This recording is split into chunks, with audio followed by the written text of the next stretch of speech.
In 1999, I was a 24-year-old, frustrated investment banker working on projects that didn't inspire me. Then I read a book that changed me almost overnight. It led to a lifetime focused on using the world of finance to tackle climate change.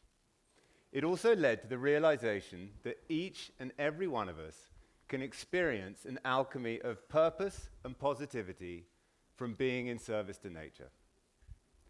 The book was called Natural Capitalism. It shone a harsh light on the damage we were doing to the planet that supports us. It also previewed the extraordinary opportunity emerging for our society to transition to a more sustainable and conscious future. I became a climate change guy.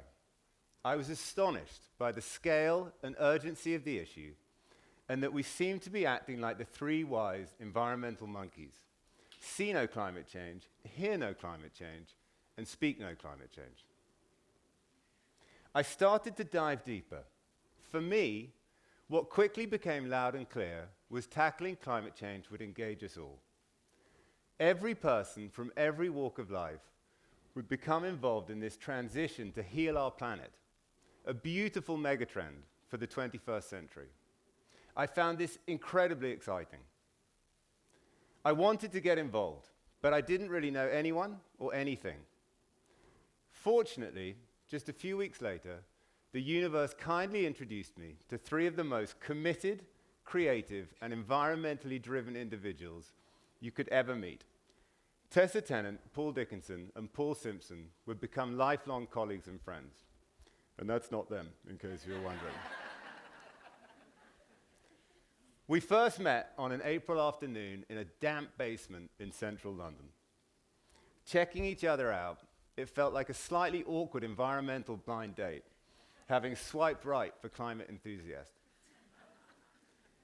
Happily, we quickly recognized our shared passion to do something about climate change. We identified our client, the ice cap. If something was good for the ice cap, it was what we should do. And being in service to the ice cap became our strategic North Star, our purpose that we referred to time and again on our journey. The first date had been a thrill. Now we decided to team up and try and identify the biggest lever that four naive enthusiasts could pull to drive the greatest positive outcome in the shortest period of time.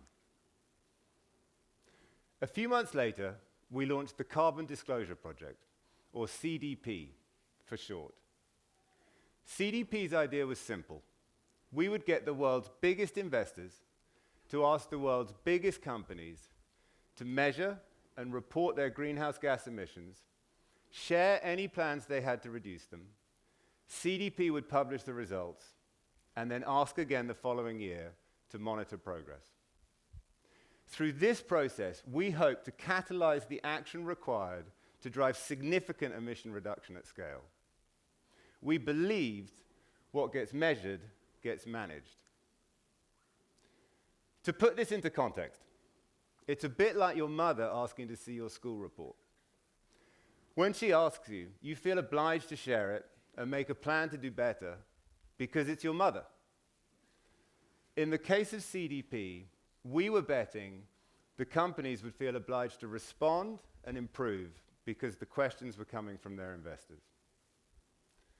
At least that was the plan. I have to admit, it felt a little bold, given we could hardly spell anthropomorphic climate change, which I still can't spell. But we were up for the plan. Something about being in service to nature made it feel right and seemed to be giving it power. And here we are, in December 2000, on a freezing cold night, with magnificent brown hair, about to head into number 10 Downing Street, where we were launching CDP that night. It was nearly Christmas, and standing outside, we felt like climate change carol singers, about to rip into those perennial favorites, deck the halls with boughs of carbon, and the 12 days of greenhouse. In we went, and then off we went. We wanted as many investors as possible to sign up to CDP's information request. We talked to anyone and everyone that would listen to us. It was rough out there. In 2001, most investors hadn't heard of climate change. Many didn't think it was an issue for them. And of course, no one had heard of CDP. I lost count of the number of times we got rejected or turned down. But we stayed focused on helping the ice cap. And in May 2002, CDP issued its first information request. Writing on behalf of 35 investors, representing $2.4 trillion of investment capital, CDP sent 8 climate change-related questions to the chairman of the 500 largest companies in the world. To our delight, the companies started responding, the process started gaining traction, and the numbers started jumping. Today in 2023, CDP has the support of 680 investment institutions representing $130 trillion of investment capital, approximately half the money in the world, and the largest collaboration of investors in history. Nearly 20,000 of the world's largest companies, states, and cities report their emission data through CDP, now the largest repository of climate change information worldwide. And most importantly, this data is being used every day by the key players tackling climate change: companies, investors, governments, regulators, consultants, think tanks, to help drive an informed response to the issue. And I'm pleased to report I've now lost count of the number of positive emission reduction stories we've heard, all to help the ice cap. 25 years in sustainability has been a privilege, mostly for something I hadn't anticipated when I started and have found to be wonderful: an alchemy of purpose that inspired me and almost everyone I met on the journey, acting in service to nature. Alchemy is defined as the seemingly magical process of transformation and creation. I believe there is magic in having a purpose focused on nature. It seems to create positive energy, momentum, and manifestation. In the case of CDP, 4 kids really wanted to help the ice cap. Given how little we knew, the fact we could achieve anything at all appears to reflect our wish to help the planet and make a difference. These simple ingredients combined to create the inspiration and perspiration that help drive CDP through the good times, through the hard times, from the basement and to the boardroom. But that's just one story. Over 25 years, I've seen this positive transformation emerging more and more in every walk of life. It doesn't seem that easy for individuals or organizations to learn about sustainability or climate change and then forget it or turn their back on it. In fact, it's the opposite. They seem to get fired up to create a better world and start to experience an alchemy of purpose.